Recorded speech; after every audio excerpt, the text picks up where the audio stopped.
Hey, movie fans, and welcome back to another episode of the Uncharted Media Podcast. This is episode 120, I believe. 120. It's finally happened. The return of the man, the myth, the legend, Spider-Man. We have Spider-Man news this week for the first time ever. But the real man, the myth, the legend, Josh, welcome back. Hey! I'm not gonna lie, I was a little disappointed that Spider-Man got to be before me, but it's fine. Everything's fine. Josh has to learn his place. He's been away for a while. Yes. But how you doing, man? I've been chilling, man. Chilling like a villain, working like crazy, playing lots of video games, you know? Yeah, I'm glad you brought that up because I have been so preoccupied. I haven't really been watching anything. I've been playing a bunch of stuff. Good. I'm a lucky guy. I somehow, after months of trying and going after it, every single drop that I could on my Twitter notifications, I finally secured a PS5. And so it's hard to quantify of like, I watched all the playthroughs on YouTube and whatnot, and like, it's watching stuff on YouTube doesn't quantify of, wow, we really are in the next generation of gaming, of like, they'll be like, oh, here's some 4K video clips of Miles Morales. I'm like, that looks cool. It looks even better on a TV. Nice. Like when you're actually playing it. And so yeah, I've been playing Miles Morales. I finished it in 2 days, and casual 2 days. So nice. Yeah, I won't say it's like basically a DLC. It's kind of somewhere between a DLC and a full game. Like there's more content there than a DLC, but not enough content for a full game, which is like, I'd imagine why they didn't price it at full price. I still really like it. I just don't think it's narratively as strong as the original. Like, the villains, because there's a couple different quote-unquote villains in this, I don't think are engaging, and they try to do the whole, the villain has to be connected to Spider-Man somehow angle, and it just, at least for me, didn't connect as well. But I appreciated that this time around, they kind of focus more on the Puerto Rican side of Miles Morales. Of obviously, like, there's still the culture of living in Harlem, but since it's just his mom left, spoiler alert, we kind of get more of the Puerto Rican side, and I like that aspect, because I think, I was talking to one of the coworkers about this, I think Into the Spider-Verse leaned more towards his black heritage, whereas this game kind of leans a little bit more towards his Puerto Rican heritage, even though he's an amalgamation of both. So that was kind of cool. They make it very different than Peter Parker, obviously, but if you're coming right from the other Spider-Man games, you're not going to miss a beat, because combat it's exactly the same, but it's fresh enough that you can tell that you're playing as somebody else and not just a Peter Parker clone. Okay, well, that's good. That was one of my concerns whenever they announced it, because it not being a full game, to me, kind of leans into the fact that it is still Spider-Man's world. And, I mean, correct me if I'm wrong, but Spider-Man, even if you're playing hardcore, is, I want to say, at least 2 to 3 days worth of play, of like consistent play. But it's, hey, they gave it a good go. It's one of the better launch titles for a platform. Yeah. So I mean, it's good on you, man. Meanwhile, I'm over here like looking to buy a Switch. Yeah, you texted me that, and I was like, okay, sure, you do you. I'm sure there's gonna be stock availability for that. Oh, there is. Here's the thing, man. And I think I said this to you in text, is like my history in gaming has been one of a lot of mobile, like I was the kid that grew up with the Game Boy Advance that had the connection cords. Oh yeah, that never worked. Yes, except when you have a rich friend that buys them and gets like the better quality ones. So like we played like Link Four Swords all the time. And it was a lot of fun, little things like that. But like, that's kind of like what I grew up with.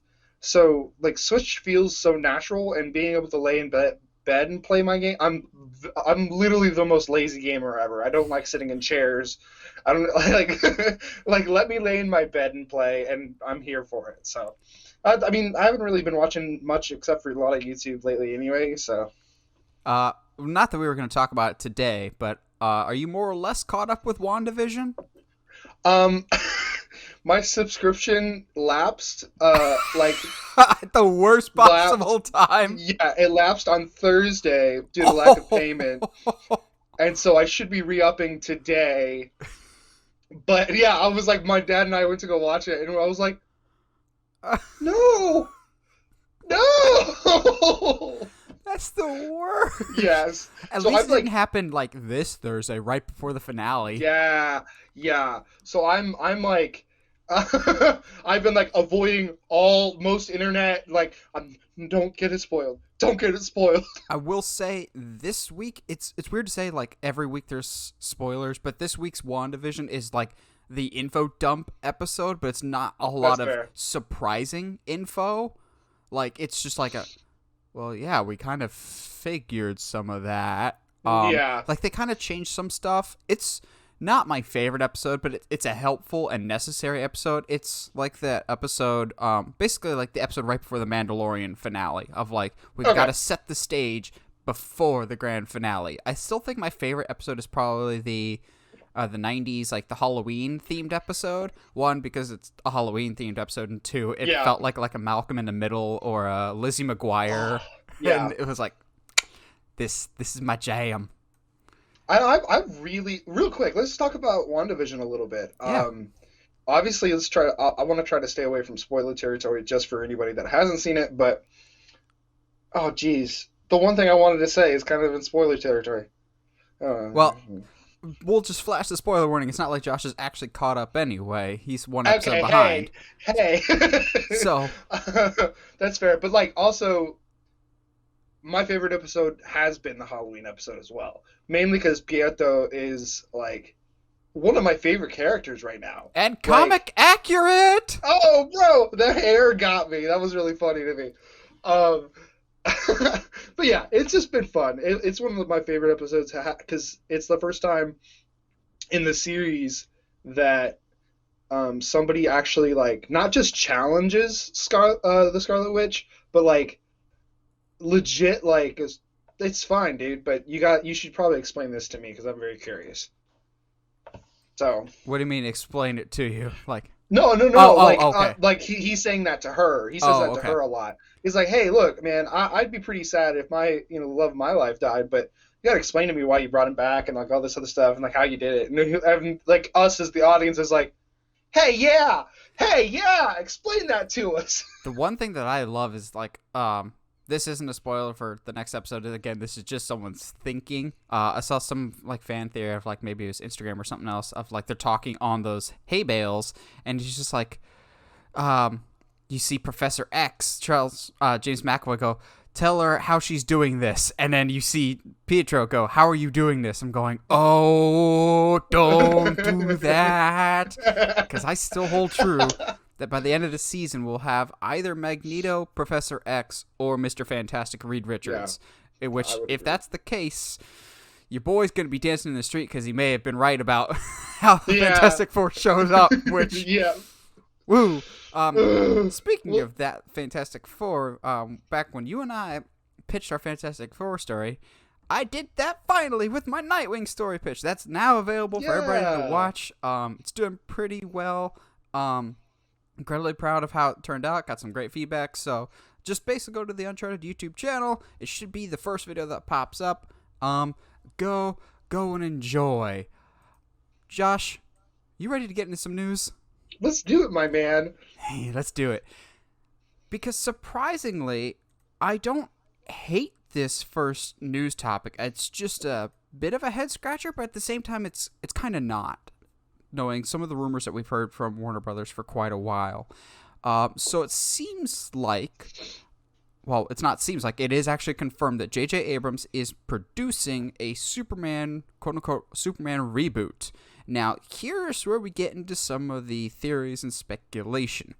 it hasn't been out and out stated. I think it was Hollywood Reporter maybe that was saying that they're actually looking to be casting a black lead for the character of Superman. I'm conflicted about this, but not for the reasons that you might think. I'm totally down with a black Superman. My question is he going to be like one Superman that's known to be black, like the Calvin Ellis character or Val Zod, or is this supposed to be Clark Kent? Either which is fine, but I think if it's Clark Kent, you need to be upfront and honest about that right now, because if it's not Clark Kent, and it's like a Val Zod or a Calvin Ellis, I'll still have that thought in the back of my mind going, okay, cool. But where's Clark in this universe? Mm-hmm. I'll still have that thought in the back of my mind going, so you're saying there's a chance that Henry Cavill could come back. In this situation, it might actually be better for this person to be Clark Kent. Now, this is where we kind of get into the trickier details, because at least to me, you can have Clark be black, but then you would also need to make Jonathan and Martha black, because that whole thing is we secretly had a kid, and if they're white and they pop out a kid, I don't think it fits as well, because the people of Smallville will be like, well, you just adopted him, and that's been kind of the lie that the Kents always tell is that we had this kid in the winter when you couldn't tell that Martha was preggo. So if you change Clark's race, you would have to change the Kents, which I don't think would be a huge deal. It's just one of those smaller details. We'll talk about it in a little bit of where we think this leaves Henry Cavill, but you see that I was right, Josh, that JJ is doing Superman, but I was way off in that it might be a black Superman. You see this? Good or bad in your book? I mean, we've heard rumors of Michael B. Jordan pitching, I think it was way back in 2019. Yeah, I think 2019, you're right. Of Michael B. Jordan going to Warner's and like pitching a black Superman movie. So it's kind of been on our radar a little bit. We never thought anybody would go for it. And if it is a black Superman, I'm super down for Michael B. Jordan, like absolutely. And the writer has worked with Michael B. Jordan multiple times already, so it could easily be, if it is written, it could easily just be written with Michael B. Jordan in mind. I see this. I agree that they need to make sure that they come out and say it. And I know there's a process of, they need to write the story, they need to confirm details, confirm licenses, and certain things like that. Like what are we allowed to use? What are we allowed to say as far as comic history and stuff like that? But I would almost say it is better for him to not be Clark. Mostly because to a lot of the world, Henry is Clark Kent, and it might leave. Excuse me. You risk leaving a bad taste in fans' mouths. Well, if you just, I mean, it's the DC cinematic universe, but you risk leaving that bad taste in their mouth if all of a sudden it's just what am I trying? It's it's just confirmed without confirming that Henry's not coming back. You know what I mean? Yeah, I think this news could have come out better because it came out of nowhere. I think this whole concept has already made fans, it's already on the back foot as opposed to moving forward in the right direction, just because almost all the comments that I've seen, even the positive ones that are in favor of this movie, are going, cool, but we want Henry too. Like, this not giving clarification as to where we stand with Henry Cavill before announcing this project, I think starts this project off on the wrong foot, because fans still want Henry Cavill. I still want him so badly. And fans are kind of thinking, since they're saying this is a reboot, I don't think they should have ever said the word reboot for this. I think that's the wrong idea. Since they said reboot with it, I think fans will immediately go, we're getting a black guy to replace Henry Cavill. Woke culture's ruining everything. I'm just going, that's not the way I'm interpreting this. I'm interpreting this as the Flash movie is busting down the doors to the multiverse like the Kool-Aid Man, And this is probably a multiverse Superman that, Yeah. in a box office sense, might be a reboot in terms of return to form of, if this Superman goes more to the traditional truth and justice and the American value system and is just a good person, then I will immediately hop on board with that. It's just this concept of I don't think he's replacing Superman, but the fact that we're still left in the dark about the future of Henry Cavill is really the thing that hurts this situation the most. I'm excited for this project, and I'm excited for any Superman project, but the fact that they're still really, really ambiguous about the future of Henry Cavill, I think really hurts this. And I think they're getting the wrong messages from Henry Cavill, not himself, but from his movies.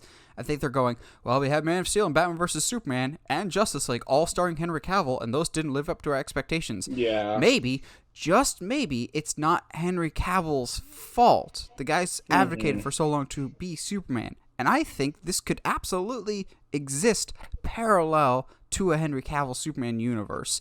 I've thought for a while that we could get a reboot with Henry Cavill, but not in a recast everybody, like a rebirth situation of a Flash. Whatever happens in his movie changes the timeline. So the Snyderverse did happen, but it doesn't exist anymore. But Henry Cavill still remains, just a different type of character. And then maybe on Earth 2 or Earth 3, then you've got this new Black Superman. And that's fine. He exists in his own separate story, and then maybe at some point you can have him cross over. It's the same thing with Into the Spider-Verse. You had your iconic Peter Parker character, but then you had a new Spider-Man, and they just worked off of each other because they're from different universes. It just worked. I think this is a interesting and potentially great prospect. I just think they might have bungled how they handled the announcement by kind of making things think that they just kicked Henry Cavill out and replaced him with a black guy. Yeah. Which is, I am theorizing, might be unintentional, because they, at least to this point, two things are happening. Either, A, they still have no idea what they're doing with the Flashpoint movie. And it's not a clear story on what, as far as across the board, what they're going to do. Or, B, they know exactly what they're going to do, and they're doing the best that they can to keep that secret. So it's also possible that they bungled it on purpose. You know what I mean? To kind of veil the moves, but it's just, you could have handled this better. But it's either way. And all these negative things, I want to make sure that I say, I'm still excited for this. Absolutely. Yeah. Like especially if it's Michael B. Jordan. Like seeing Michael B. Jordan next to Henry Cavill is like a thing I didn't know that I wanted. So I'm here for it, no matter what happens, I think. I say this as a really big Superman fan. It's cool that we're getting all these different super characters and super members of the super world. It's just frustrating to me that they're basically trying to bring forth everybody except for the traditional Clark Kent Superman. We're getting Supergirl in The Flash. We're getting this new Superman. They're just like, okay, how close can we get to a Superman movie without actually doing a Superman movie? Just like, what's wrong with a Superman movie? Because you got the wrong guy the first time, you're afraid you're going to do it again? Like, I like Man of Steel, but I still don't think Zack Snyder understands what Superman needs to be in the year 2021. Like, there's he still works. There's a reason why the character has endured for decades and decades, and I think, I don't know, it's like they're afraid of the traditional, like what they don't want to dance with the person that brought them there type of thing. They're like, well, Superman's got this, he's got this, he's got this. Like, what's wrong with Clark Kent as a character? Let's just go with that. Like, I don't think I'll stick around with Superman and Lois, but like the opening scene where he saves a kid, I was like, that's the Superman that's been so sorely missed. If Captain America can work, why can't Superman? Like, why are you so afraid of a good person?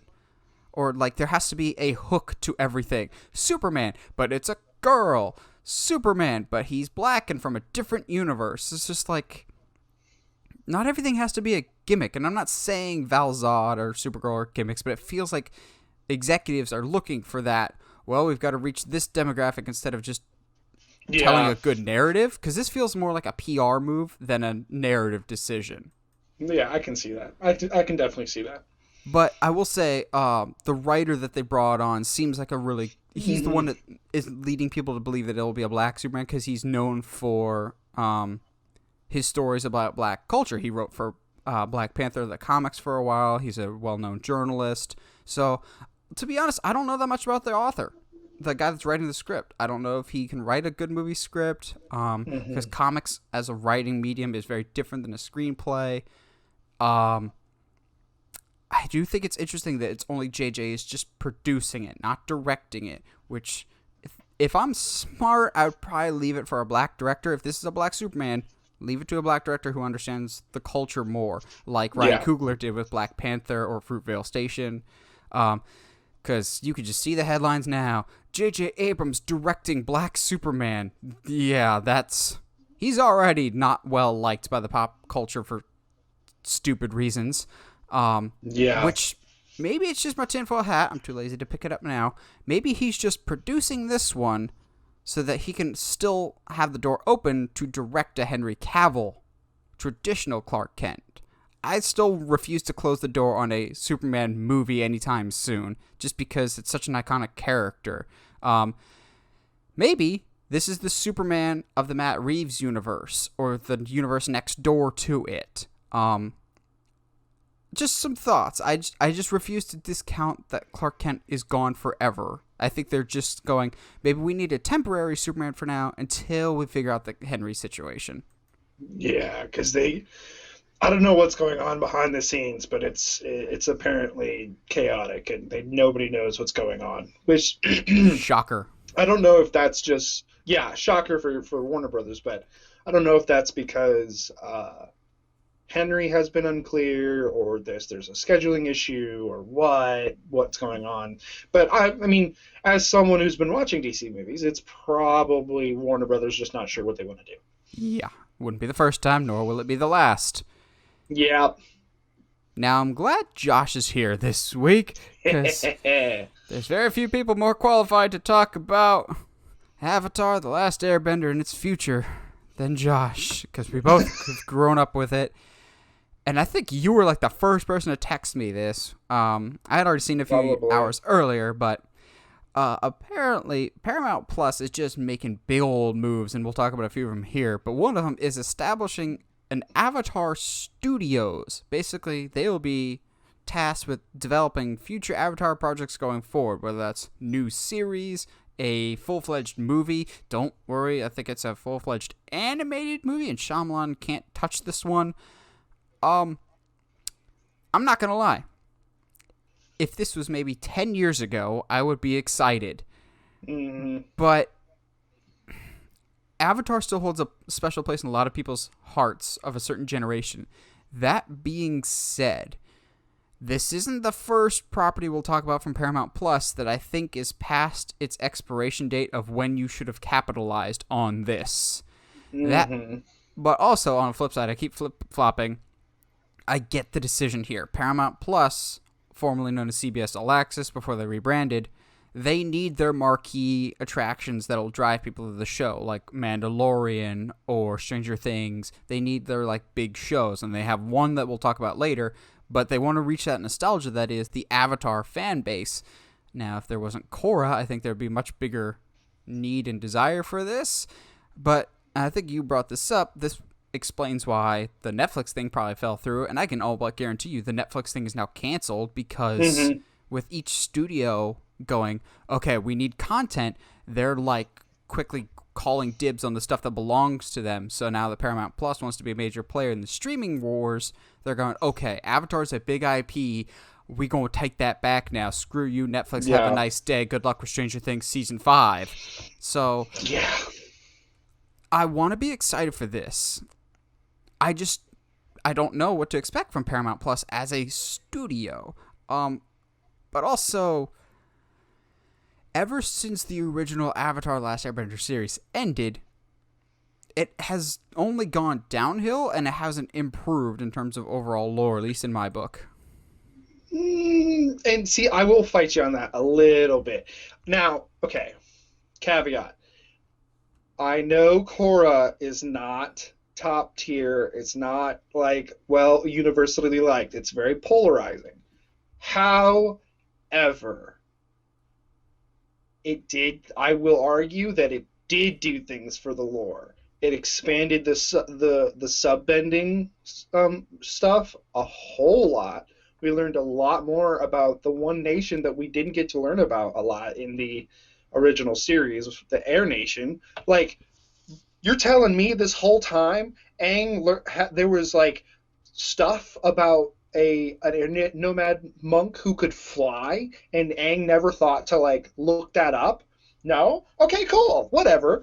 But just like to me, while I was not a fan necessarily of Korra, and has nothing to do with her orientation or anything like that, I just like her personality, the way that she came at problems, the way that, every single season she seemed to just revert to her beginning state at every single time was kind of annoying. But anyway, I think it expanded the lore especially the spirit world lore, in a very, very important way. Okay, that's some fair. Some of the posts that I've seen, at least, that have piqued my interest are, if anything, we get 2 more series just to complete the cycle, because we've got air, water. Now we need an earth avatar, and then a fire avatar. And they could just keep doing the cycle, which is fine. I don't want them to. I wouldn't mind if we did get 2 more series just to see what it looks like for different people to be the avatar. But emphasis on each avatar has to be unique, has to be someone we can get behind. At the end of the day, it has to be somebody we can get behind. Unless you're going to somehow turn them into the villain, which would be very interesting. Fun. Anyway, yeah. But twist. I think, to the studio's credit, I do think there's a lot of really interesting stories you could tell in this universe. Now, can you tell them well is the question, because Korra has proved that it's not easy. Yeah. The other hesitation that I have with this is, at least on paper, this seems like one of those, we've got a thing that's popular, let's explode it into every facet that we can possibly milk. I'm just like, do you have an idea to go with it, or do you just see, okay, there's a big nostalgia craze for Avatar due to it being on Netflix, so let's just exploit the heck out of that and make multiple series out of that? Or do you genuinely have a good idea for this? And I don't know. This seems very corporate. But then again, right now with everything going to streaming, a lot of things feel corporate. Like, it's not one of our main topics today, but Disney Plus, Paramount Plus, and a couple others talked about they really like the idea of shrinking the release window. Like, Paramount Plus is releasing movies on Paramount Plus 45 days after they debut in theaters. So, like, real quick, you can see Mission Impossible 7 on Paramount Plus. Not sure what other stuff is going to be on there. But at least Paramount Plus, I feel like this is one of those, we need to blitz everything. We're late to the game here. We need to put all the eggs in a basket and immediately rush forward. But also, they've had the advantage of, since they're late to the game, they could see what has worked, Disney Plus, and see what hasn't, HBO Max, and then learn from that. HBO Max will be a good app someday, but so far, the lack of 4K content, overall unreliability on the app, its performance is not great. No. It crashes a lot, and it's super, super slow. And I mean, even content though, like sometimes it's hard to find. If you're looking for something specific, sometimes it's hard to find. And sometimes if it's something that makes sense for it to be on HBO Max and it's not, it's really, really weird. And there's no reason why it's not. Yeah, I feel like it's like they released a game that wasn't completely done, and there's going to be a big DLC drop like a few months later. That's how I feel with HBO Max. Of just like there's going to be a big, huge patch in the next couple months. It just goes, sorry, because like if you see all the like a pre-press stuff and what the app is now, it's so different. But getting back to Last Airbender, this just feels like one of those. Last Airbender was super, super popular. Let's exploit the crap out of that, whether it makes sense or not. Now, there's a lot of lore that they could tap into, and a lot of characters that could be interesting, getting more fleshed out than they already were. I'm still just hesitant, not just because this is one of like my childhood favorites, but just because there is that uncertainty. If Legend of Korra hadn't happened, I think I would be more excited. But even then, it seems like it's jumping on that craze of, well, here's a popular show from 10 or 20 years ago. Let's reboot it because Cobra Kai is doing so well on Netflix. Let's do our version of Cobra Kai. But it's and the one positive too I can see, not the one positive, but I think if this, I'm putting like a little footnote here of like, if the series that they come out are good, I wouldn't mind these guys being responsible for a live action reboot of Last Airbender, or Korra. Be able to fix some of the things you did in Korra. That's totally fine too. But I do feel at the end of the day I'm going to end up trusting this doing a live action reboot over, say, Netflix. Yeah, because I remember you texted me after this. We're talking about how this is probably going to be dropped from the Netflix thing. You had this whole list ready to go of projects that Netflix has announced, but either made no progress on or just has been straight up canceled. Like what, Josh? Just off the top of your head. Magic Treehouse. Redwall's probably going to be announced that it's canceled soon. Narnia. And like, okay, to be fair, Narnia and Redwall, that's again, well, even those three, they announced them. They're like, hey, this is going to be a thing. But that was months ago. We're talking like early last year. Some of these like years ago. Yeah, like bro, and you have no information, like no directors, no writers, nothing. Like, okay, to me that just confirms that we're gonna quietly drop this. So, as Monty Python would say, now for something entirely different. Because it's not a podcast episode if we don't talk about Zack Snyder. I'll be honest, though. This is a Zack Snyder project that I think is more in the wheelhouse of Zack Snyder that I actually like, which is the subgenre that is zombie movies. Because I actually really like his, his remake of George A. Romero's Dawn of the Dead. I like his Dawn of the Dead remake. Oh, yeah. And I felt like this is going back to the well for him with his Army of the Dead movie that's coming to Netflix. So this, to me, we just got our trailer for it last week. This felt like his, okay, the weight of Justice League is off my shoulders. I could do something fun and for me. And I'm not going to lie, I like this trailer. So the basic premise of Army of the Dead, and kind of what we get from the trailer, is the world has been overrun by zombies. So a whole bunch of mercenaries go, hey, there's no one guarding Vegas right now, right? Let's just steal a crap ton of money from Vegas because there's no one there to guard it. So it's mercenaries versus zombies trying to get a bunch of money, and I'm going, I don't hate this. Josh? Yes. Teacher Nathan, I have question. I have question. What good does money do during a zombie apocalypse? Crap. Just ask it. Ask it for a friend. Have you asked Snyder this? Because I hadn't even thought about this, but you just like Swiss cheese, like poked holes in that entire logic.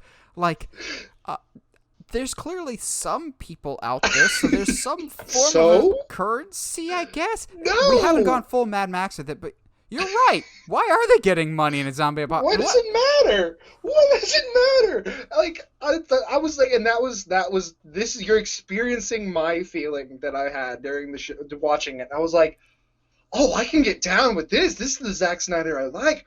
This looks cool. Dave Bautista's here. All right. Why are they getting money during a zombie apocalypse? You don't need money during a zombie apocalypse. What is the point of this movie? I don't understand.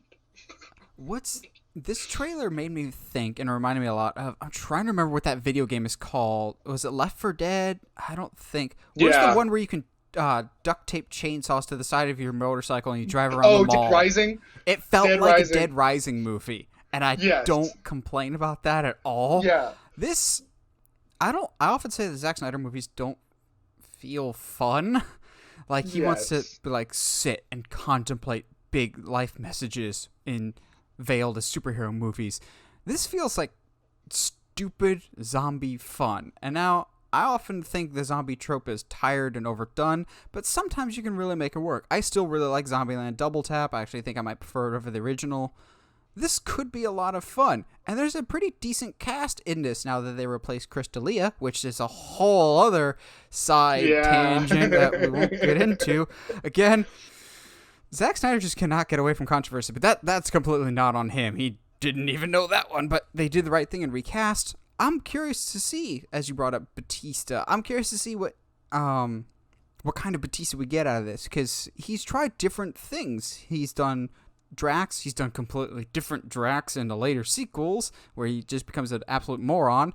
Then he did stuff like My Spy, which I don't hate. But then you've got him in Bond, and he's the best thing about that terrible Bond movie. Mm-hmm. What kind of performance can Snyder get out of Bautista for this type of movie, which is definitely different than a Guardians of the Galaxy?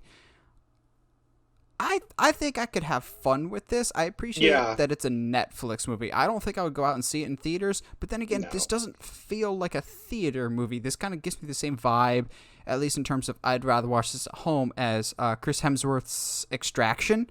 Like, it feels like I probably would see this at home type of thing. So consider me at least intrigued in this era that we don't have a lot of movies readily available to us, except we're slowly but surely getting some new stuff. Godzilla vs. Kong comes out this month. Heck yes. I'm looking for at least some new content, which is weird coming from Snyder, I'll admit. Oh, yeah. Also, last thing about this trailer that I noticed, outside of the currency thing, the white guy that's in the trailer. Tell me he doesn't look like a zombie apocalypse version of Fred from Scooby-Doo. Tell me that he doesn't. Zack Snyder's next project is not Justice League 2. It is a reboot of Scooby-Doo. Scooby-Doo, starring Matthew Lillard. I mean, that's non-negotiable. One of the biggest mistakes of Scoob was replacing him with somebody that was awful. Actually, there's a lot of mistakes with Scoob. I hate that movie so much. That was just I was going to say, that's the sole mistake? Really? Wow. No, okay, there's much bigger mistakes, like the fact that they don't live in Coolsville for some reason. Like, that's like... It's like taking the Flash out of Central City or Superman out of Metropolis. You know where they live. It's just not right. As a whole, I'm often critical of Zack Snyder, but I am one that I really do try and give credit where credit's due. This looks more like the Zack Snyder that I like. Zombies, up his alley. Action has always been up his alley. Morally questionable characters, also always up his alley. Consider me at least intrigued. We don't know if the movie will be good or not, but consider me intrigued. Speaking of things we don't know are going to be good or not. Yeah. Speaking of things we don't know whether or not they're going to be good or not, you said it.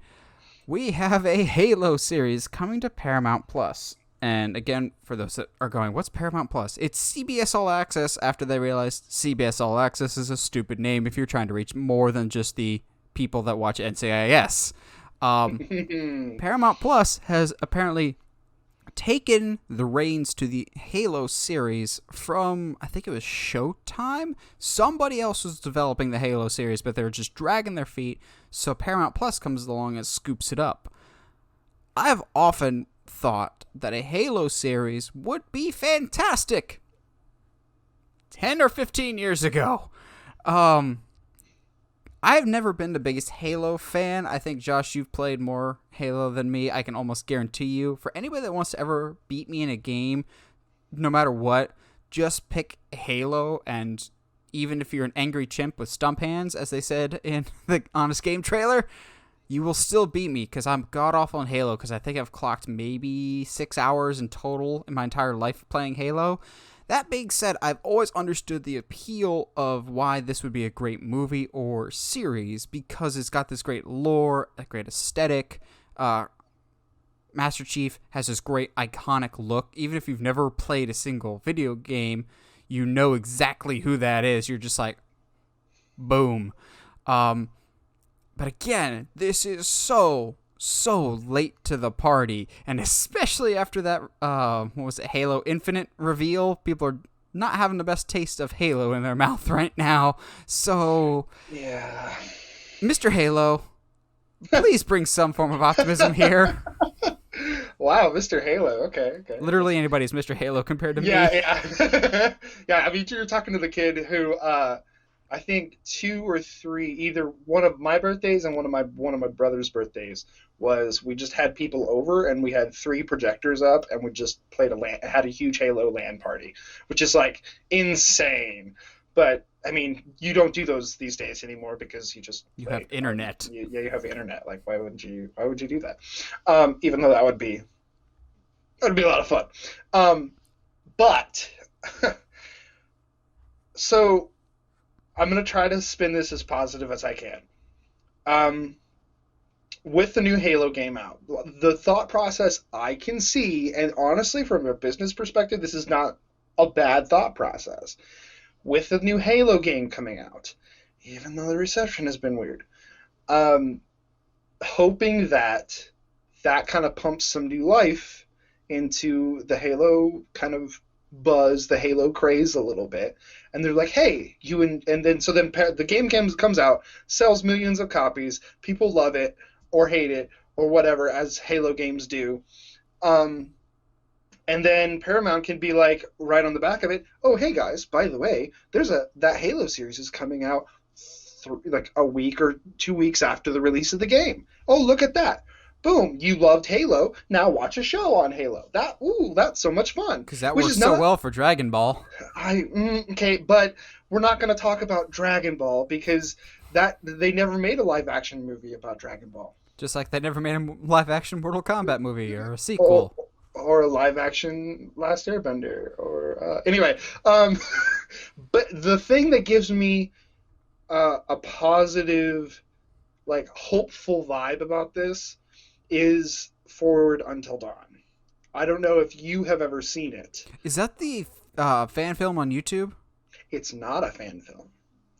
There is one that I've seen on YouTube, I think. But it is, so this is what, for those that don't know, I'm trying to remember which Halo it is, but it was produced by it's like legit produced by a studio. It's not a fan film. Mm-hmm. And was kind of made in tandem with the upcoming. This is the reason I say Paramount is doing what they're doing, because it's been done before with Halo. Forward Until Dawn was made before. I want to say Halo 6. I think, I don't remember, but like basically, it was made, was done by Marines who were like little kids that were, training to be Marines, whatever. And it's like they're playing it.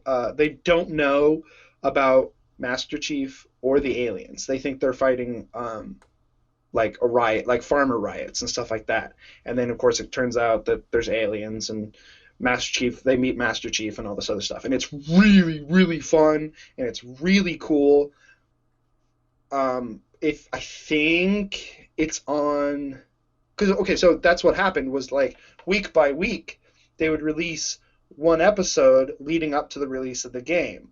So you would get on YouTube. It wasn't on, because streaming services weren't really a thing when it was being released. So you'd wait I think it was like every Thursday or something, which is a weird day to release something in the week, but like gaming wise it makes sense because there's not a lot. Thursday's right before the weekend, It's right there at the end of the week, the work week. So it's like it made sense anyway.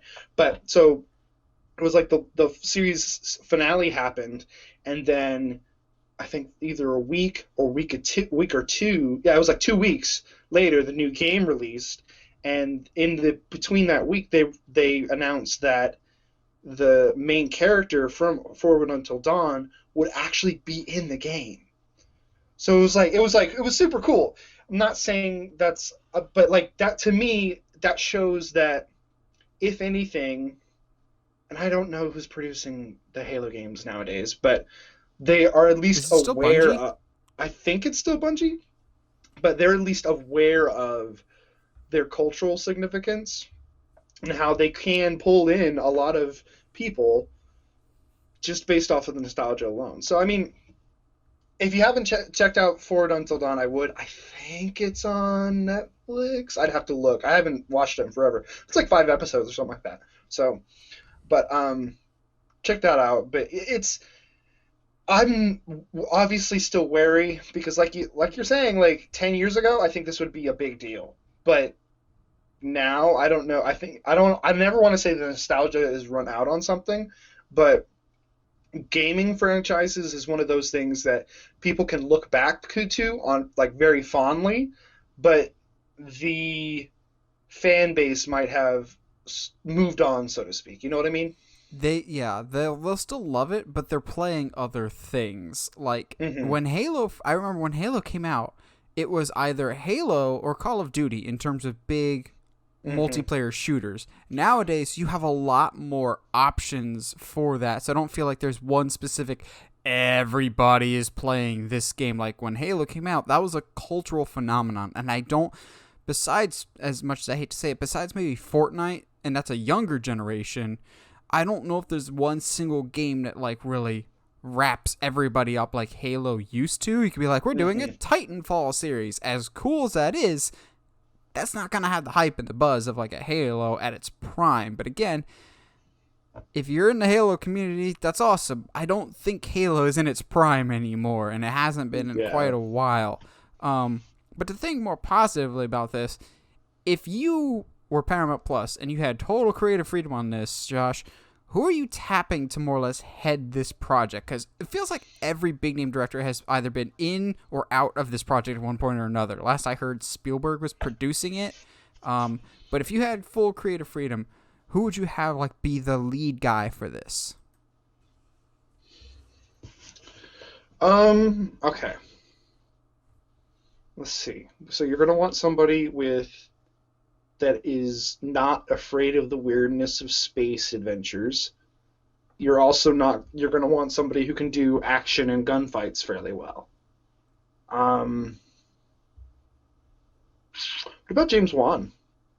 Hmm, That could be fun. I mean, see, after seeing what he did with Aquaman, um, that could be cool. that that would be like creature design having the Covenant like as creature designed by James Wan. Are you kidding me?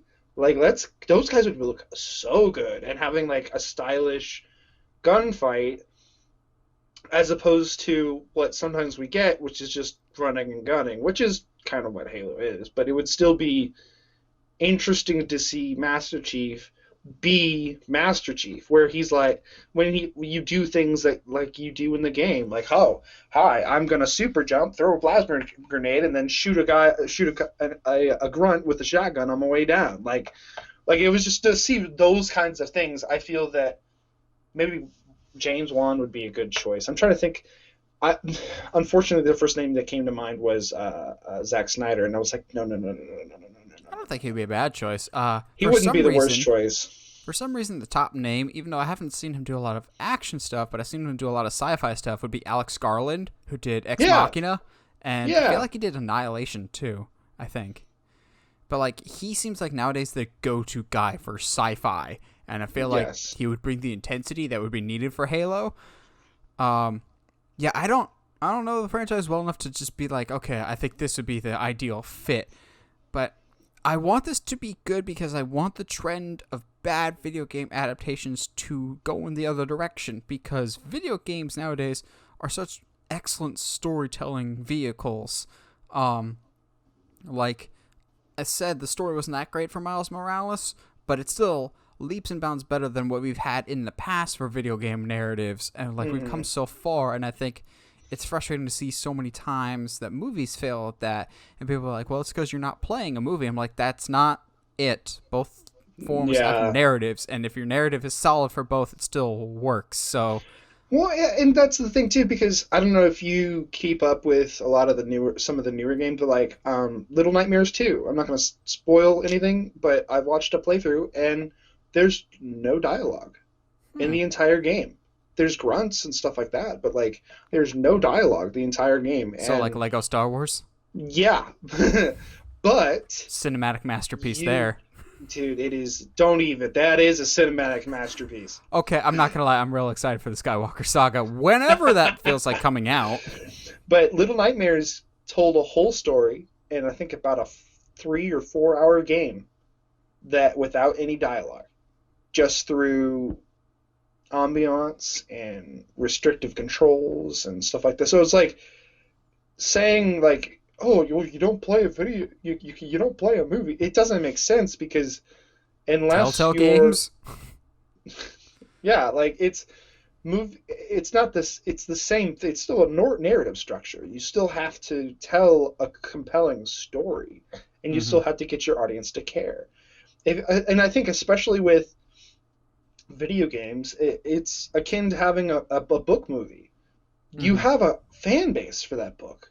And if you don't, I don't want to say feed that fan base, but like, I am number 4. If you don't do service to the love and the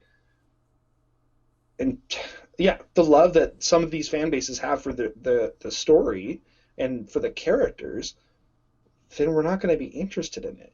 Like, it's one of those, like, you can't, it's a very, very weird world. Like comic book movies, you can change most things about them as long as they make sense. Whereas like books and video games, you really can't. Like, it's not like socially acceptable to change like anything because nerds are crazy. Yes. Not that we know anything about that. Last thought before we get into our main discussion. Ana de Armas for Cortana, please. Just because she's great in everything. This week's episode is sponsored by Disney Plus. Make sure you renew it before the WandaVision finale this Friday. Josh. I'm trying. So speaking of Disney Plus, movies that I almost promise you will never be on Disney Plus anytime soon is the Spider-Man movies, just because as much as people want to think they're in the MCU, which they are, they're not actually Disney movies. They're still Sony movies, and we've been anxiously awaiting any form of official news whatsoever when it comes to the new Spider-Man movie, which we had just been calling Spider-Man 3, but now we can officially call it Spider-Man No Way Home. So for our discussion today, we're going to kind of break down our thoughts about the title. There's been some other news that's come out with Tom Holland's contract, the deal between Sony and Marvel, where that stands. Just this Spider-Man movie in general. This could have been a news topic, but I feel like there's a lot of stuff to mine from just the title and the recent news as a whole. I actually was under the impression that we wouldn't get any Spider-Man news, whether it was the title or anything else, until next week after the WandaVision finale. I thought that something in WandaVision might be a spoiler for Spider-Man if they revealed it too early. But guess that's not the case. Who knows? Spider-Man could still show up in WandaVision because we know that it's WandaVision into No Way Home and Doctor Strange in the Multiverse of Madness kind of make their own trilogy that starts Phase 4. I'm conflicted about the No Way Home thing.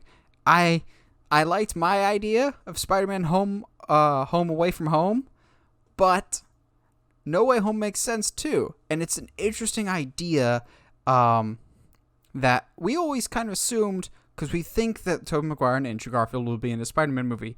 We all kind of assumed that we would follow the Into the Spider-Verse model of these Spider-Men come to our universe, but we didn't think that maybe Tom Holland was the one that was universe hopping, if that's the case. At least that's kind of how I interpret No Way Home, is he is stuck in other multiverses trying to get his way home. Josh, you see the title No Way Home. What's your interpretation of that? Yeah, it's about the same. About the same. Tom's hopping from universe to universe for whatever reason, even though you had the opportunity to kind of confirm the multiverse last movie and you didn't for some reason. Well, maybe we did. That's the thing is, so WandaVision takes place before this. It takes place before Far From Home. WandaVision takes place like 6 weeks after Endgame, and we know Far From Home takes place like 3 months after. So maybe, just maybe, the J.K. Simmons that we see at the end of Far From Home is in fact a multiverse version of J. Jonah, and that's why they brought him back. Whereas when we first saw it, we're just like, oh, that's a fun cameo. You brought back Jesus, also known as J.K. Simmons, because he's perfect in every way as J. Jonah.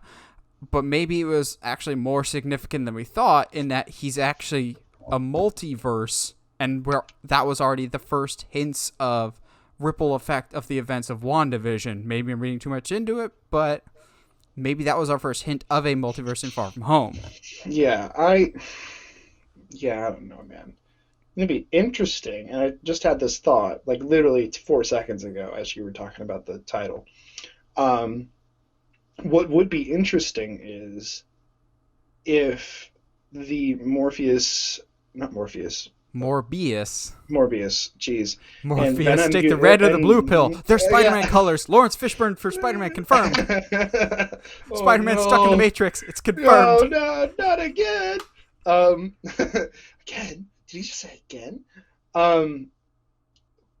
What the reason that there seems to be no Spider-Man in the Venom universe is because there is no Spider-Man in that universe, and Tom is suddenly going to appear in that universe because it needs a Spider-Man. Okay, when we're talking about Venom, you gotta clarify, which Tom do you mean, Hardy or Holland? Sorry, Holland or Hiddleston. Oh no, but yeah, no, it's the Tom Holland Spider-Man, or really any of the other ones. And so there's going to be a Spider-Man in the Venomverse. Yes, it's going to happen. We just don't know who, and we don't know how. And I think this movie is going to clarify some things as far as how that's going to work. It almost has to. How would you feel about Andrew Garfield being the Spider-Man of the Venomverse? Because Toby already had his encounter with the Venom. I want Tom Holland at some point to come in contact with the Venom suit, and I think they can fix the right of Spider-Man 3, which kind of only leaves Andrew Garfield as the only one that ever actually encountered Venom. It's one of the only few villains that he didn't actually encounter in his 2 movies.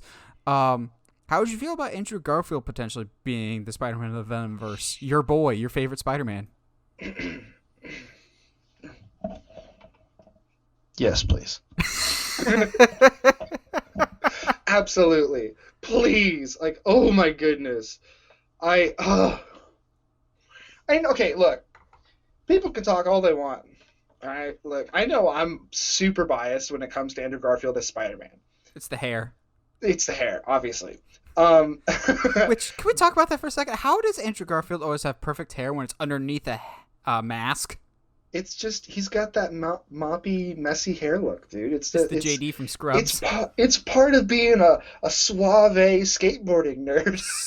Suave.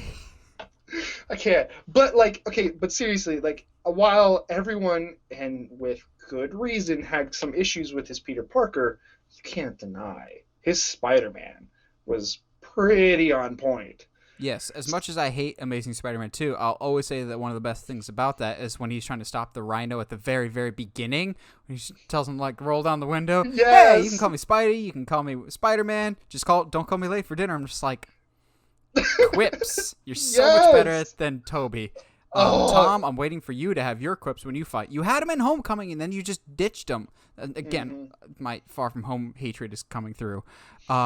If you can have Andrew Garfield in the Venomverse, I want J.K. Simmons as Spider-Man in one universe. In one multiverse, J. Jonah is Spider-Man and Peter Parker is the angry journalist that hates Spider-Man. Make that happen. I think that would be so much fun. If we can, look, dude, okay, the thing I think you and I haven't, said, completely said, to me, No Way Home confirms that it's a Spider-Verse movie. Yes. At least to me. And it's one of those, saying it without saying it. So it's like, Tom might be saying, I don't know, Andrew, I haven't heard anything about the Andrew Garfield, Tobey Maguire situation on set, blah, blah, blah. Tom, that's because we can't trust you and they haven't told you anything. Yeah. But... However, there is an interesting thinking out there that I saw. Everyone's just immediately going, okay, he's trapped in some other multiverse. Someone brought up the interesting fact that I think we should at least throw out there, that what if it's called No Way Home because he's on the run for the death of Mysterio, and he doesn't actually hop worlds, it's just that he can't go home because he's a wanted man, maybe hunted by Kraven the Hunter. Again, see, that sounds so much more interesting than Spider-Verse. I think it's so weird, though, that we've heard all these rumors about, Alfred Molina coming back, Willem Dafoe coming back, Jamie Foxx's Lecter coming back, but we still don't know what the major central villain is. It's not like a WandaVision situation where here purposely it's like a mystery, or maybe it is it's secretly Alistair Smythe creating the Spider Slayers that's destroying the multiverse. That's a deep cut there. Very. I just think it's weird that we don't have an actual villain, so that kind of rules out Kraven the Hunter to me, as much as you know how much I've wanted Gerard Butler's Kraven the Hunter for a very long time. Just imagine a quip-off between Gerard Butler and Tom Holland. Come on. I see the hunt is on, boy. Actually, I'm 18 now, so I'm not really a boy. I'm a man. And then the next one is called Spider-Man Graduation. Ooh, graduation from home. Home graduation. Spider-Man goes homeschooled. It's because of the pandemic. That I saw they did. So when they announced this, they had a video of the three main cast of Tom Holland, Zendaya, and Jacob Batalon coming out of director. I was about to say J.J. Watt, but sorry for your loss there, Josh, with J.J. Watt. We knew he was leaving. You disrespected him, so he left. Yeah, I mean, okay, real quick caveat, everybody in Houston is sad, but not surprised. Oh no, I'm aware. I'm a Rockies fan. We lost Nolan Arenado and $50 million somehow. Because here's the thing, man. When a player as good as JJ has played for you and played his heart out, done things for the city, I was about to say, wonderful for the community. Yeah, incredible for the city of Houston. But you still have, what has it been, 5-7 years, and he still doesn't have a title under his belt? Or help at all? Yeah, I don't blame him for leaving. No. I mean, of all the teams, the Cardinals, but, bro, get your money. But yes, go for it. John Watts, the director of Spider-Man, they're all coming out of his office, and they're just like, well, they gave me another fake title because they can't trust me. So they're walking away. They pass this whiteboard that has a whole bunch of suggested titles with Spider-Man No Way Home in the middle, which this is really, really people reaching. So there's a circle around Spider-Man No Way Home that kind of draws your eye to the middle, emphasizing it says Spider-Man No Way Home. There's some people out there that are going, see that circle? It's in the shape of Puerto Rico. You know who else is Puerto Rican? Miles Morales. I'm just like, y'all, you're going to hurt your back from reaching so much. Oh my God. I like Miles significantly more now after Into the Spider-Verse and the Spider-Man games, because I'll be honest, when he was first introduced in the comics, he came across to me as very gimmicky, but I really like the character now. That being said, I still think it's very early for Miles, just because when I read Miles stories, Peter himself is older. Having Miles and Peter around the same age is just kind of weird to me. Yeah, I agree. Especially when Peter is still insistent on having a mentor figure, as Doctor Strange is going to be his mentor in this, and it's still, why can't he be his own man? So y'all are reaching if you think Miles is going to be in this. I'll be shocked if he is. I think that'd be super, super cool. But don't think because they circled Spider-Man No Way Home that's the outline for Puerto Rico. And that means that confirms Miles Morales. I'm like, y'all internet clickbait title people. Y'all losing your mind up in here. Would be funny if he ends up like running to Puerto Rico for a little bit because just to get because he's being hunted. It'd be so funny to me. Now we have gotten some Miles Morales groundwork laid down with Aaron Davis, the Prowler, being in Homecoming, played by Donald Glover. So maybe someday we'll get Miles. Yeah, No Way Home. I don't mind the title. Now we just need some more concrete evidence. Now, maybe you would know this, maybe you wouldn't, Josh. Do we know if this is done filming and that's why they said the title, or are they still in the middle of filming? I know last time I checked they were still in it, but are they done, or are they still doing it? Have we heard anything about that? I got nothing. I don't know nothing, bro. Because, Josh is just on set every day asking people. You know. I'm going to pull the Tom Holland excuse. They haven't told me anything. All we know is Tom Holland's brother's in the movie and he's playing a drug dealer, which I think is really funny. But, yes, there's some people that think he can't go home because he's being chased by Kraven the Hunter, which, as much as I would love that, I don't think that's the case because I think we would have heard about a Kraven casting by now. Nah, I don't think so. If we get Kraven, can we please get Chameleon? Because I'm a sucker for classic Spider-Man villains, and I've always thought Chameleon is super, super underrated. And also, you've got the perfect out because you have a dangling plot thread from Winter Soldier, of all things. Because remember at the end when Black Widow's disguised as the old lady, she kind of peels away like a fake... Yeah. That's perfect for Chameleon impersonating someone else.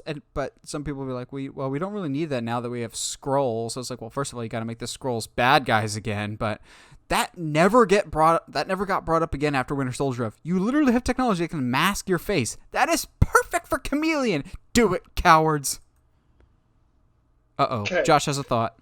Okay. I know you can see the steam coming out from underneath the headphones. Okay. I haven't pieced this all together as typical Josh thoughts go, but work with me here. And because we thought about this before, that maybe Chameleon was working with Mysterio in some way, shape, or form, but that ended up not being a thing. He's the box of scraps guy. What if that's Triple J? What if Chameleon's posing as Triple J in order to, and see, that's the other thing is I haven't fleshed it out, but you could get away with Triple J being in the series, but not really. You know what I mean? That's just make J. Jonah's kid evil like he is in the comics, like a molten man. You mean the astronaut? Anyway, yeah. My son, the astronaut. They're not. Bro, yeah, your son's really hot these days. Anyway, Is that why Kirsten Dunst left him like she has to leave every other guy in that series? Oh, so anyway. Literally, if you're a male protagonist in the original Spider-Man trilogy, Kirsten Dunst has to break up with you at some point. Yes, kind of like how if you're a family member of Kratos, just know that you're going to die at some point, inadvertently or inadvertently by his hand. So there's some other news before we'll close out with some speculation of what we kind of think, but there's some other stuff that kind of came to light because Tom Holland has been doing the interview circuit, and boy likes to talk, but unfortunately he didn't let anything slip, but he has revealed some major details. He did say that this is actually his last Marvel contracted movie, so technically this could be his last Spider-Man movie. However, fear not, brave readers, as Stan Lee would probably say. I forget what his quote was. I highly doubt this is his last Spider-Man appearance. It just means that his contract is up, and your boy's about to get paid big time. That's what that means. It's not uncommon. Robert Downey Jr.'s contract, I believe, ran up after Iron Man 3. Chris Hemsworth's contract ran up maybe after Thor: The Dark World. Like, they're contracted for a certain amount of movies, like 5 movies. And so his contract has run up after No Way Home. He's not going anywhere anytime soon. Sony love him. Marvel, despite scolding him for spoilers, they love him. It would be a dumb choice to let him go. It just means that his asking price per movie is allowed to be much, much higher, because what he got paid for in Civil War, I'm sure, is pennies compared to what he's going to be earning now, because frankly he's earned the right for a pay raise, because now that we don't have Cap or Iron Man, they're going to be really relying on him to draw in crowds, and that's why I don't think we're going to get a recast anytime soon. And Tom Holland going to be making that cha-ching, bro. Yeah, and after he was basically the guy that was like, hey, Sony and Marvel, stop fighting. Y'all need to work something out. I can't move. Like, as he drunkenly called the CEO. Yes, which is, like, kind of cringe, but at the same time, like, it still worked. It's still, like, to me, that says they have a high opinion of Tom, no matter whether or not he's giving drunken calls at the middle of the night. He drunk dials him like an ex. Yes. But, I mean, who knows?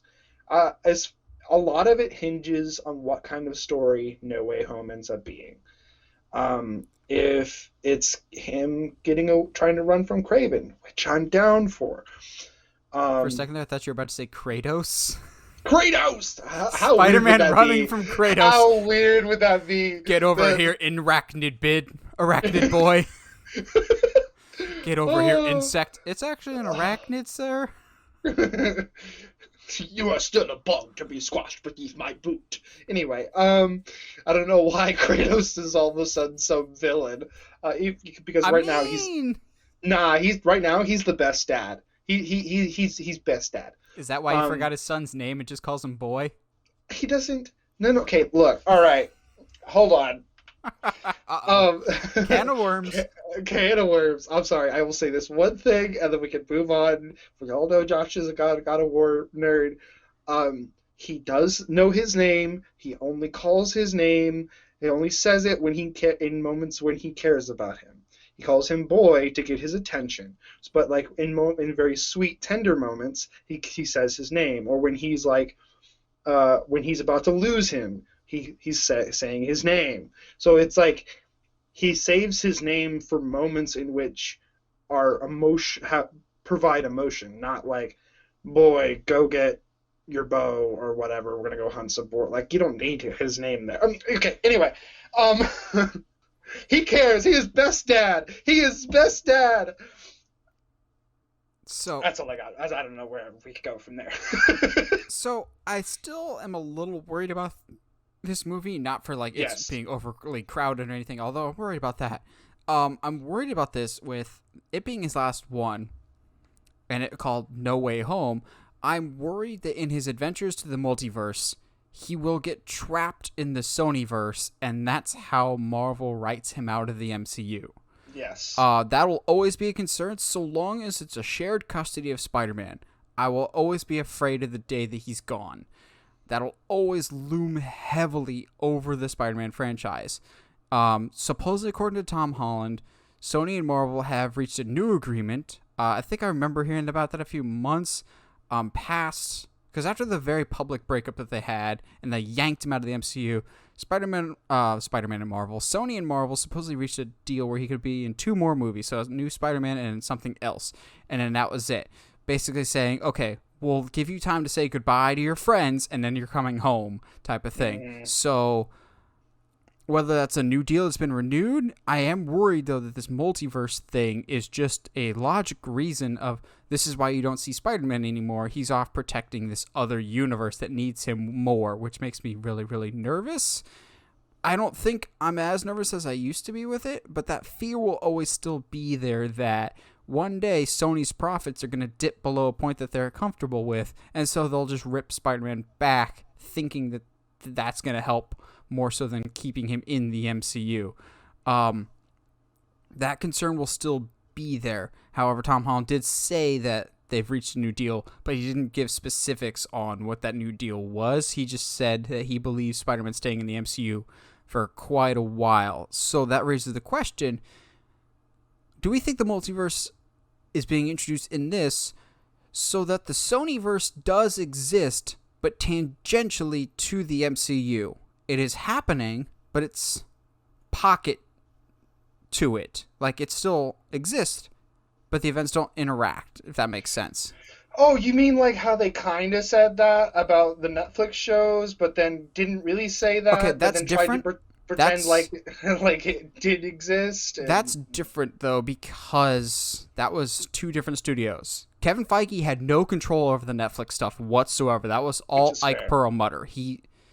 And Ike Perlmutter did not give a crap, and he like completely undermined Kevin Feige at every turn, which is why Bob Iger gave Kevin Feige the okay to go, the only person you report to anymore is me, the head of Disney, and that's it. Because the TV and the movie division didn't get along. That's completely different. Yeah. That's why they never crossed over, because they were never intended to. And I have quite a few people that I can go, I was right, because y'all insisted that someday your precious Daredevil would cross over with Iron Man. I'm going, not on your life, bud. Well, even like nowadays, I think the only one that I would want to take from those series is the Punisher, because he's so that is Frank Castle, like that's Frank, like, and everyone was like, but you the kind of like dark grittiness can't belong in the Marvel that we have. I'm like, if that's the case, then you should never do Punisher or Deadpool. So. And then let's recast Iron Fist as soon as humanly possible, because I like Iron Fist, and good God, what did you do to him? Yes. Maybe, if it does well, in the sequel, we have Iron Fist teaming up with Shang-Chi. Yes, please. Ooh, I'd be down. Or Kung Fu cops teaming up with each other, like a Rush Hour situation or a Lethal Weapon situation of two martial arts masters. Yes. Maybe... No, I want Shang-Chi. I want him to have his own his day in the sun. I don't want any hints of anything else. Although it'd be really cool if they used that as a backdoor to get Iron Fist in. That would be so down. Oh man. Oh, just at the end of the Shang-Chi movie, he like goes down into a cellar or something and discovers the power of the fist. Like, you see the dragon logo on the wall. You just, yeah, boy. And then at some point, maybe, just maybe, we can actually get an accurate Iron Fist suit and not, hey, I'm a dude wearing a green hoodie because I found it on the street somewhere. Enough Iron Fist complaining. With this title, does this change our theories and speculation at all about the next Spider-Man? And if so, okay, Josh, pitch short, abridged, not full length, Fantastic Four length. But what are some of your ideas and pitches for this Spider-Man? What do you think is the likely outcomes? Okay. Theories, and I'll try to be as concise as possible. I see merit to both camps as far as what the end of the villain will be and whatnot. No Way Home, I see at least a lot of rumors, and again, that's what they are, just rumors, that the No Way Home really is the front, not even the back door, the front door to the Spider-Verse, which is fine. I'm not going to fight that. Because Josh that lives in a little house in Tennessee has all the power to tell Marvel what to do with their Spider-Man. But I think it's too early for Spider-Verse. Again, it's for a Spider-Man that is grown and matured and understands that there's something to lose and stuff like that. Not to say that Tom doesn't, but he still feels the need to have a mentor. He's still freezing cold because he's living in Iron Man's shadow. Yes. With that being said, to me, the fact that they haven't said who the villain is, to me, that almost, and this is, I need a tinfoil hat as well, almost gives more strength to the Kraven theory. Because if I'm Marvel and I want to stick it to all the little data miners and all the little conspiracy theorists out there, I'm gonna let them believe it's a Spider-Verse movie. At this point, though, if we don't get a Spider-Verse, there's probably going to be riots in the streets. Nah. They've teased it enough. Nah.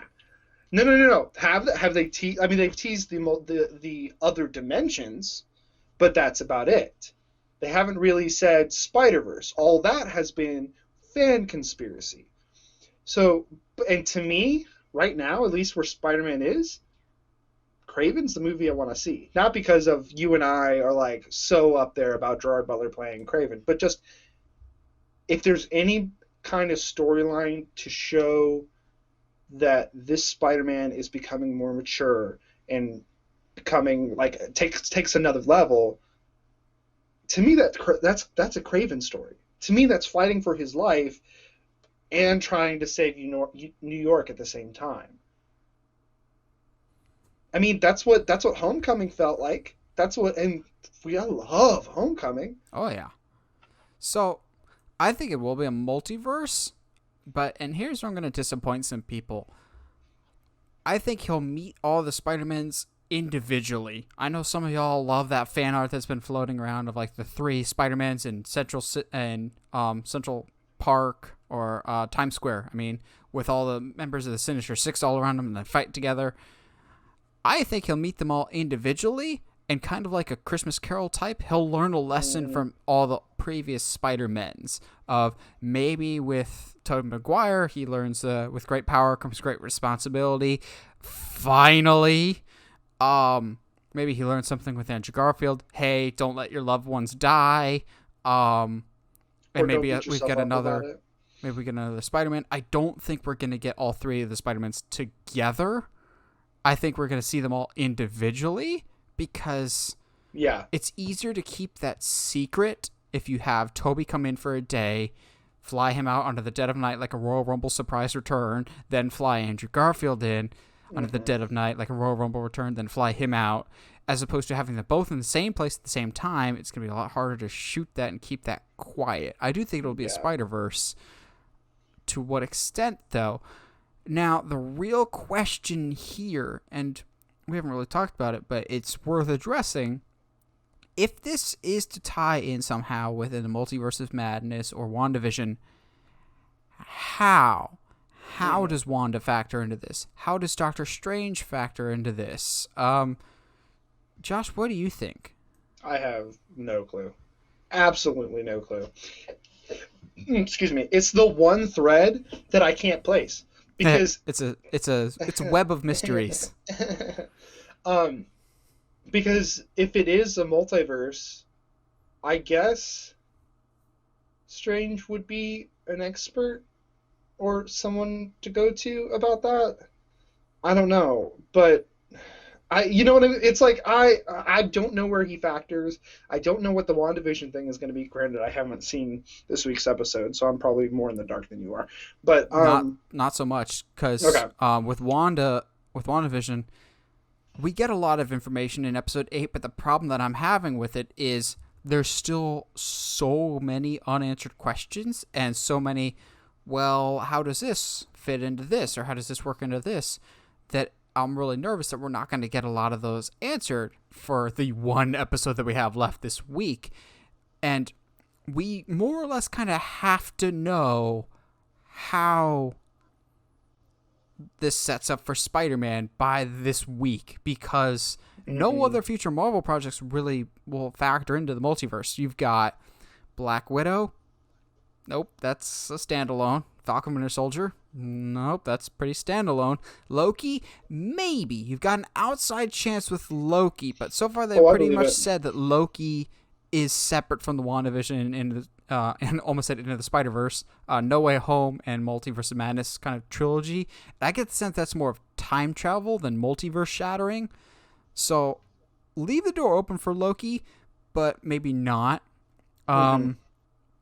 Then maybe the Eternals, but I think that's set in the past. Yeah. So, like, this coming episode of WandaVision is our last chance of what the heck is going on with this Spider-Man, unless the events and, like, what sets the multiverse is introduced in the Spider-Man movie, just like it was in the Into the Spider-Verse animated movie of just a normal day, and then, pow, weird things happen.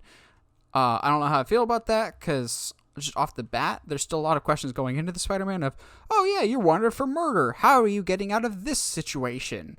Yeah. How does everything else factor in? There's just so many balls being juggled up in the air right now that I'm going, I can't really keep track of everything. And there's already enough to keep track of with the MCU just going, I need answers. It's like when you're reading a really big book, you realize you have 5 pages left, and there's still a lot of questions you don't have answers to yet. And you're like, there's some stuff that's not going to get answered here in these 5 pages. Yeah, it's definitely a worry. I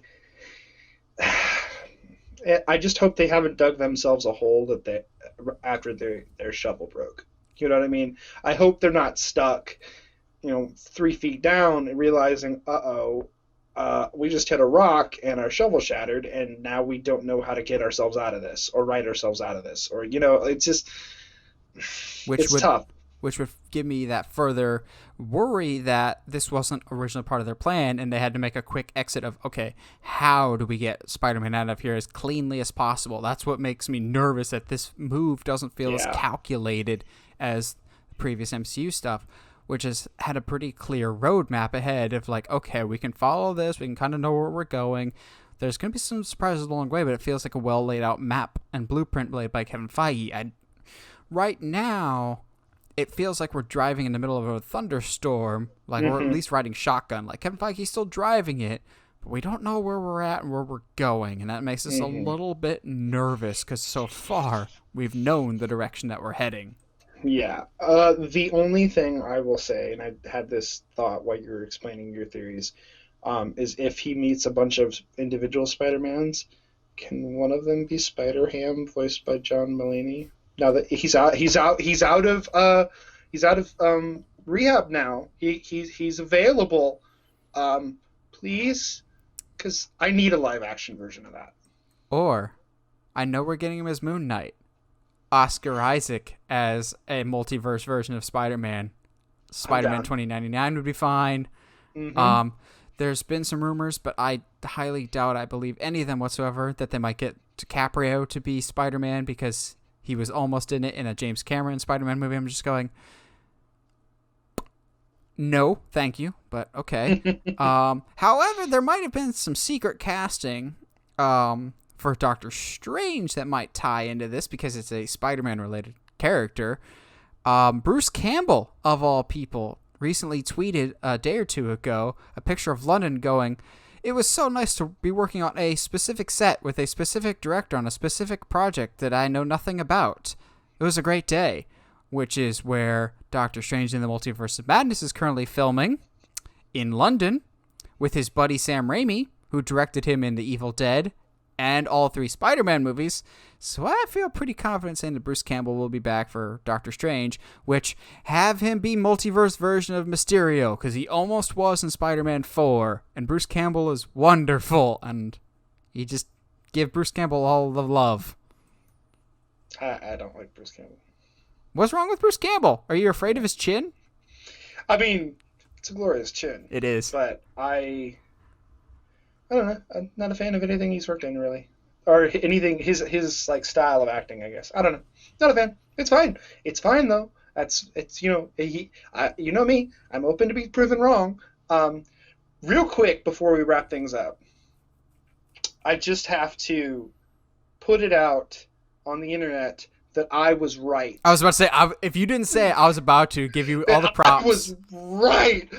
I said, if Static Shock comes, Blue Beetle's not far behind. We said that on the podcast last week.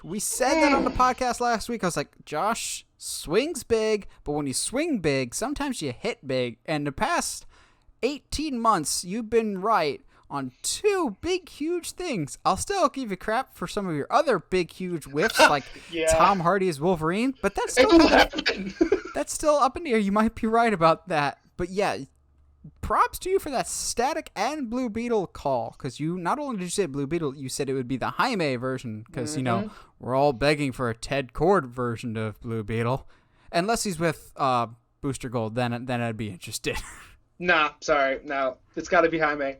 He's a more entertaining, more emotionally complex. Like, he's just a better character. Also, pairing that with Static Shock would be a lot of fun. which evil grin starts coming across Yeah. my face.